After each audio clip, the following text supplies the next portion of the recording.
जय श्री हरिविष्णु जय मां लक्ष्मी भक्तों 12 नवंबर 2024 देव उठनी एकादशी के दिन बस कर लीजिएगा। एक मुट्ठी धनिया का प्राचीन समय का गुप्त उपाय जीवन के हर परेशानी से आपको मिल जाएगी। तुरंत मुक्ति माता लक्ष्मी जी और भगवान श्री हरिविष्णु जी के आशीर्वाद से आपके जीवन में होगी धन की वर्षा बन जाओगे। आप धनवान खुशियों से भर जाएगा। आपका घर भक्तों एक साल में 24 एकादशी होती है, लेकिन इनमें सबसे ज्यादा खास महत्व यदि किसी एकादशी को दिया गया है वह देव उठनी एकादशी को दिया गया है, क्योंकि इस दिन भगवान श्री हरिविष्णु जी और मां लक्ष्मी जी बहुत ही ज्यादा प्रसन्न मुद्रा में होते हैं और अपने दोनों हाथों से अपने भक्तों पर धन बरसाते हैं। हिंदू सनातन धर्म में देव उठनी एकादशी का खास महत्व है। कार्तिक मास की एकादशी को भगवान श्री हरिविष्णु 4 माह के विश्राम के बाद योग मुद्रा से जागते हैं, इसलिए यह देव उठनी कहलाता है। भक्तों माना जाता है कि यदि आप देव उठनी एकादशी पर व्रत रखकर भगवान श्री हरिविष्णु जी या मां लक्ष्मी जी से कोई भी वरदान या आशीर्वाद मांगते हैं तो एक ही दिन के व्रत से आपकी मनोकामना पूरी हो जाती है। लेकिन इस दिन यदि आप व्रत नहीं रख सकते हैं, पूजा पाठ नहीं कर सकते हैं, तो इसके विकल्प में हिंदू सनातन शास्त्रों के अनुसार एक मुट्ठी धनी का उपाय कर लेते हैं, तो तुरंत ही आपको भगवान श्री हरिविष्णु जी और मां लक्ष्मी जी का वह वरदान और वह आशीर्वाद मिलता है, जिसके बाद न केवल आपके जन्म जन्मांतर की निर्धनता, परेशानी, कष्ट और समस्याएं तुरंत के तुरंत समाप्त हो जाती हैं, बल्कि इस दिन यदि आपने एक मुट्ठी धनिया का उपाय सही मुहूर्त पर कर लिया तो तुरंत ही भगवान श्री हरिविष्णु जी और मां लक्ष्मी जी के आशीर्वाद से आपके जीवन में धन आने के रास्ते खुल जाएंगे। आपके जीवन में जो धन आएगा उसमें बढ़ोतरी होगी। आपके जीवन में धन की वर्षा होगी। आपको आपके जीवन के सभी प्रकार के आर्थिक परेशानी और आर्थिक तंगी से मुक्ति मिल जाएगी। धनिया का उपाय यदि आप देव उठनी एकादशी के दिन करेंगे तो यकीन मानिए भक्तों, यह उपाय पलटकर आपको हजारों गुना लाभ देगा। इसीलिए देव उठनी एकादशी के दिन एक मुट्ठी धनिया का उपाय करना हमारे वेद पुराणों और हिंदू सनातन शास्त्रों में बहुत ही शुभ और कल्याणकारी बताया गया है। भक्तों, देव उठनी एकादशी का दिन बहुत ही पवित्र और पावन दिन माना गया है, क्योंकि पूरे 4 महीने की निद्रा के बाद भगवान श्री हरिविष्णु जी इस दिन अपनी निद्रा से जागते हैं। वेद पुराणों में वर्णन है कि इस दिन भगवान श्री हरिविष्णु जी और मां लक्ष्मी जी बहुत ही ज्यादा प्रसन्न मुद्रा में होते हैं। इसीलिए इस दिन कोई भी उपाय किया जाए वह उपाय पलट करके एक मनुष्य को लाभ जरूर देता है। और यदि आप हिंदू सनातन शास्त्रों के अनुसार इस दिन कोई भी उपाय करेंगे तो आपको तुरंत ही भगवान श्री हरिविष्णु जी और मां लक्ष्मी जी का आशीर्वाद मिल जाएगा। और इस दिन यदि आपने भगवान श्री हरिविष्णु जी और मां लक्ष्मी जी की सबसे प्रिय चीज धनिया का उपाय सही मुहूर्त पर विधि विधान से कर लिया, जैसा हम आज के इस वीडियो में आपको बताने जा रहे हैं, तो यकीन मानिए भक्तों, इस छोटे से उपाय को करने के बाद तुरंत ही भगवान श्री हरिविष्णु जी और मां लक्ष्मी जी के आशीर्वाद से आपको आपके जीवन के समस्त प्रकार के दुख, परेशानी और कष्ट से मुक्ति मिल जाएगी और आपके जीवन में चमत्कारिक और पॉजिटिव बदलाव आएगा। अब आप बार बार सोच रहे होंगे कि एक मुट्ठी धनिया का उपाय करके आप मनुष्य को भगवान श्री हरिविष्णु और माता लक्ष्मी का आशीर्वाद कैसे मिल सकता है। तो आपकी जानकारी के लिए बता दें, भक्तों, धनिया का सीधा संबंध धन से होता है। दूसरी तरह धनिया में मां लक्ष्मी के दिव्य शक्तियों का वास होता है। हिंदू सनातन शास्त्रों में बताया गया है कि यदि भगवान श्री हरिविष्णु जी और माता लक्ष्मी जी की पूजा में आप एक मुट्ठी धनिया का उपाय करेंगे तो वह पूजा तुरंत सिद्ध हो जाएगी। आपको उस उपाय का लाभ अवश्य ही पलट करके तुरंत का तुरंत ही मिल जाएगा। और यदि आप देव उठनी एकादशी के दिन एक मुट्ठी धनिया का उपाय सही तरीके से विधि विधान से भगवान श्री हरिविष्णु जी और माता लक्ष्मी जी के सामने कर लेंगे तो मान के चलिए एक ही दिन के उपाय से आपको तुरंत ही भगवान श्री हरिविष्णु और माता लक्ष्मी जी का वह वरदान और आशीर्वाद मिलेगा, जिसके बाद आपके नवग्रह, आपके तारे और आपका भाग्य आपका साथ देना शुरू कर देंगे और आपके जीवन में आप जिस कार्य को शुरू करेंगे उस कार्य में आपको सफलता प्राप्त होगी। देखिए भक्तों, धनिया बाजार में बड़ी ही आसानी से आपको 20 रुपए में मिल जाएगी। बस इसका उपाय आपको कैसे करना है, उनकी जानकारी हम आपको इस वीडियो में देने जा रहे हैं। और यकीन मानिए, यदि आपने देव उठनी एकादशी के दिन सही तरीके से विधि विधान से एक मुट्ठी धनिया का उपाय कर लिया, तो आपका भाग्य उदय होने से खुद भगवान भी नहीं रोक सकते। यह एक ऐसा उपाय है जो आज भी कई धनवान लोग हर देव उठनी एकादशी के दिन करते हैं। तो इस उपाय को आपको सही मुहूर्त पर विधि विधान से करना है, जैसा हमारे तंत्र शास्त्र में लिखा हुआ है।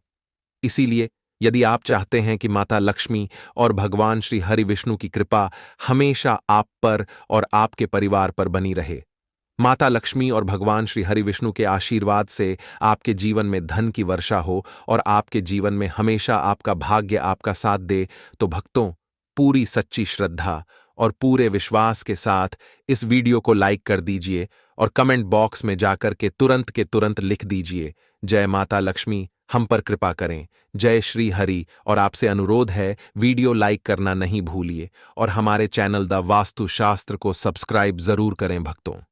सबसे पहला उपाय है दुर्भाग्य से मुक्ति पाने का गुप्त उपाय। यदि आप चाहते हैं कि आपको अपने दुर्भाग्य से मुक्ति मिल जाए, आपके नवग्रह की पीड़ा समाप्त हो जाए, आपके जीवन में आपका सौभाग्य आपका साथ दे, तो एक बात तो समझ लीजिए, एक मनुष्य के जीवन के भाग्य राहु केतु का जो नियंत्रण होता है, वह भगवान श्री हरि विष्णु जी के हाथ में होता है। और यदि आपने एक छोटा सा उपाय इस एकादशी पर कर लिया, जो हम आपको बताने जा रहे हैं, तो यह उपाय करने के बाद भगवान श्री हरि विष्णु जी के आशीर्वाद से आपका भाग्य, आपका राहु केतु हम हमेशा आपका साथ देगा। आपके जीवन में आपको उन्नति करने से कोई भी नहीं रोक पाएगा। ये बहुत छोटा सा उपाय है, लेकिन बहुत ही अचूक उपाय है। आपको सिर्फ यह करना है कि 12 नवंबर के दिन सुबह आपको नहा लेना है। आपके घर का जो भी पूजा घर है, वहां पर आपको एक पीला वस्त्र बिछाना है। पीला वस्त्र बिछाने के बाद उसमें एक मुट्ठी धनिया रख देना है। देखिए, पीला रंग भगवान श्री हरि विष्णु जी को बहुत ही प्रिय होता है। इस बात का ध्यान रखिएगा। अब पीले वस्त्र में जो आपने एक मुट्ठी धनिया रखा है, इसको मौली धागे से बांधकर एक पोटली बना लीजिए और अपने हाथ में पीली पोटली को पकड़ लीजिए और भगवान श्री हरि विष्णु जी के बीज मंत्र का जाप 11 बार आपको करना है। 11 अंक भगवान श्री हरि विष्णु जी को बहुत प्रिय है। बीज मंत्र है ओम नमो भगवते वासुदेवाय नमः। हम फिर से रिपीट कर दे रहे हैं भक्तों, ओम नमो भगवते वासुदेवाय नमः। अब आपको यह करना है कि इस पोटली को अपने उस कमरे में रख लेना है जिस कमरे में आप ज्यादा समय बिताते हैं। सिर्फ इतना उपाय आपको इस एकादशी के दिन करना है और अगली एकादशी को आपको इसी पोटली को किसी बहते हुए नदी में प्रवाहित कर देना है और नई पोटली को इसी प्रकार अपने कमरे में रख लेना है।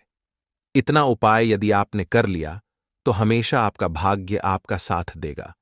यह पोटली आपके हर दोष को पूरे साल समाप्त करती रहेगी, जिसकी वजह से आपके जीवन में दिक्कत आती है। तो यह छोटा सा उपाय करना मत भूलिए।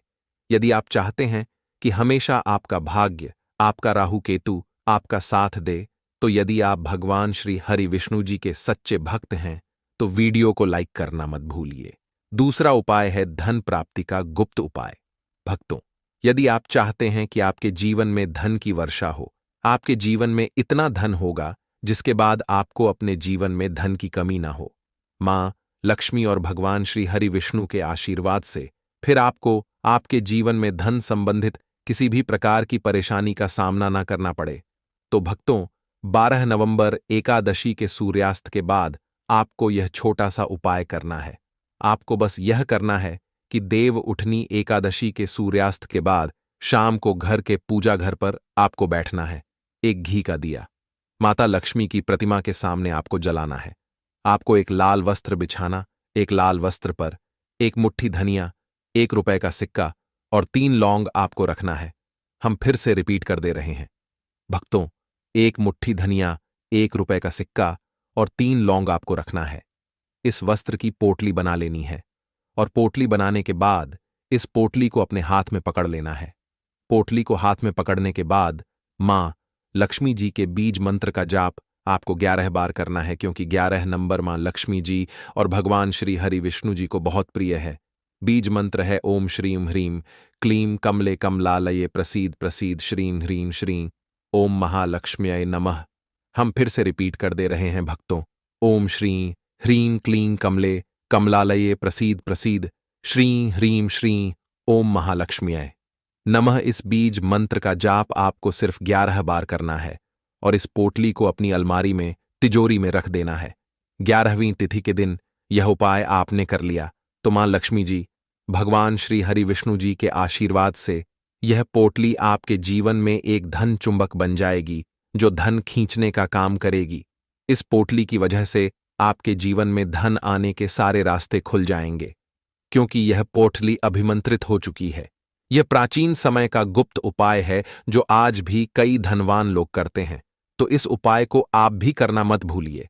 अगला उपाय है भाग्य का साथ पाने का गुप्त उपाय। यदि आप चाहते हैं कि हमेशा आपका भाग्य आपका साथ दे, आप जिस कार्य को भी शुरू करें उस कार्य में आपको सफलता प्राप्त हो, तो भक्तों क्या कीजिएगा, बस इस देव उठनी एकादशी के दिन आप घर पर 11 रोटियां बनवा लीजिए, क्योंकि 11 अंक भगवान श्री हरि विष्णु जी को, मां लक्ष्मी जी को बहुत प्रिय है। हर रोटी पर आपको 11 की संख्या में धनिया रख देना है और यह किसी भी गाय माता को खिला देना है। इतना उपाय यदि आपने कर लिया तो हमेशा आपका भाग्य आपका साथ देगा। आप जो भी निर्णय लेंगे उस निर्णय से आपको फायदा पहुंचेगा। यह उपाय इसीलिए आपको करना है क्योंकि गाय माता में 33 कोटि देवी देवताओं का वास होता है। गाय माता के गोबर में मां लक्ष्मी जी का वास होता है। खुद भगवान श्री कृष्ण भी सबसे बड़े गौसेवक थे और यह उपाय यदि अपने इस एकादशी पर कर लिया तो पूरे साल आपके राहु केतु, आपके नवग्रह आपका भाग्य साथ देंगे। आप जो भी निर्णय लेंगे उस निर्णय से आपको फायदा पहुंचेगा और प्रत्येक देव उठनी एकादशी के दिन उपाय किया जाए, एक मनुष्य का भाग्य उदय हो जाता है। एकादशी के नियम देव उठनी एकादशी पर केवल निर्जल या जलीय पदार्थों पर ही उपवास रखना चाहिए। यदि रोगी, वृद्ध बालक या व्यस्त मनुष्य हैं तो केवल एक वेला का उपवास रखना चाहिए। इस दिन चावल और नमक से परहेज करना चाहिए।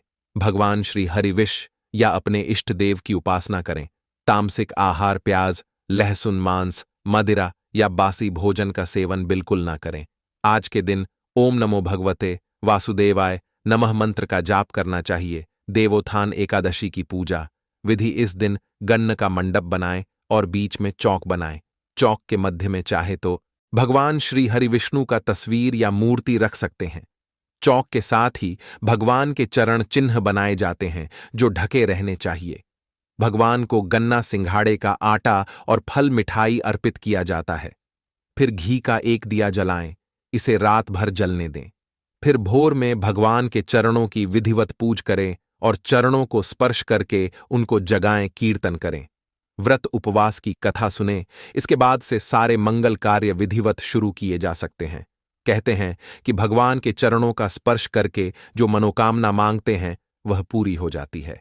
देव उठने के बाद तुलसी विवाह। भगवान श्री हरि विष्णु के योग्य निद्रा से जागने के बाद उनके शालिग्राम स्वरूप का तुलसी से विवाह कराया जाता है। भगवान श्री हरि विष्णु को तुलसी सर्वाधिक प्रिय है। इस दिन मात्र तुलसी दल अर्पित करने से भग्न को प्रसन्न किया जा सकता है। इसके पीछे प्रकृति के संरक्षण और वैवाहिक सुख की भावना होती है। जो लोग इसे संपन्न कराते हैं उन्हें वैवाहिक सुख प्राप्त होता है। एकदशी के दिन यथाशक्ति अन्न दान करें, किंतु स्वयं किसी अन्य का दिया हुआ अन्न बिल्कुल भी ग्रहण न करें। किसी कारणवश निराहार रहकर व्रत करना संभव न हो तो एक बार भोजन करें। इस दिन दूध या दल का सेवन कर सकते हैं। एकादशी व्रत में शकरकंद, कुत्तुम दना, नारियल, काली मिर्च, सेंधा नमक, दूध, बादाम, अदरक, चीनी आदि पदार्थ खाने में शामिल कर सकते हैं। एकादशी का उपवास रखने वालों को दशमी के दिन मांस, लहसुन, प्याज, मसूर की दाल आदि निषेध वस्तुओं का सेवन नहीं करना चाहिए। एकादशी के दिन प्रातः लकड़ी का दातुन न करें। इस दिन वृक्ष से पत्ता तोड़ना वर्जित है, अतः स्वयं गिरा हुआ पत्ता लेकर सेवन करें। नींबू, जामुन या आम के पत्ते लेकर चबा लें और अंगुली से कंठ साफ कर लें। यदि यह संभव ना हो तो पानी से 12 बार कुल्ले कर लें। एकादशी 11 के दिन व्रतधारी मनुष्य को गाजर, शलजम, गोभी, पालक इत्यादि का सेवन नहीं करना चाहिए। एकादशी पर श्री विष्णु की पूजा में मीठा पान चढ़ाया जाता है। लेकिन इस दिन पान खाना भी माना है। फलों में केला, आम, अंगूर, बादाम, पिस्ता इत्यादि अमृत फलों का सेवन करें। सूखे मेवे जैसे बादाम, पिस्ता आदि का सेवन किया जा सकता है। एकादशी पर जो बैंगन और सेम फली नहीं खानी चाहिए, इस व्रत में सात्विक भोजन करें। मांस, मदिरा या अन्य कोई भी नशीले पदार्थ का सेवन नहीं करें। एक वस्तु प्रभु को भोग लगाकर तथा तुलसी दल छोड़कर ग्रहण करना चाहिए। देव उठनी एकादशी के दिन क्या ना करें। देव उठनी एकादशी के दिन भगवान श्री हरि विष्णु निद्रा से जागते हैं और इसी के साथ सारे शुभ कार्य शुरू होते हैं। ऐसा कहा जाता है कि देव उठनी एकादशी पर दोपहर में नहीं सोना चाहिए। हमारे सनातन धार्मिक ग्रंथों में कहा गया है कि इस दिन भगवान श्री हरि विष्णु की भक्ति में लीन रहना चाहिए। देव उठनी एकादशी के दिन किसी भी मनुष्य को भूल से भी चावल नहीं खाना चाहिए। चावल से बनी चीजों से भी इस दिन दूर ही रहना चाहिए। गुरुजी का कहना है कि चावल खाने से मन और शरीर स्थिर नहीं रहता है। देव उठनी एकादशी के दिन लहसुन और प्याज के सेवन से भी बचना चाहिए। भक्तों, इस देव उठनी एकादशी के दिन यदि आप मां लक्ष्मी और भगवान विष्णु को अपने घर लाना चाहते हैं तो कमेंट बॉक्स में लिखें, जय मां लक्ष्मी, जय श्री हरि विष्णु।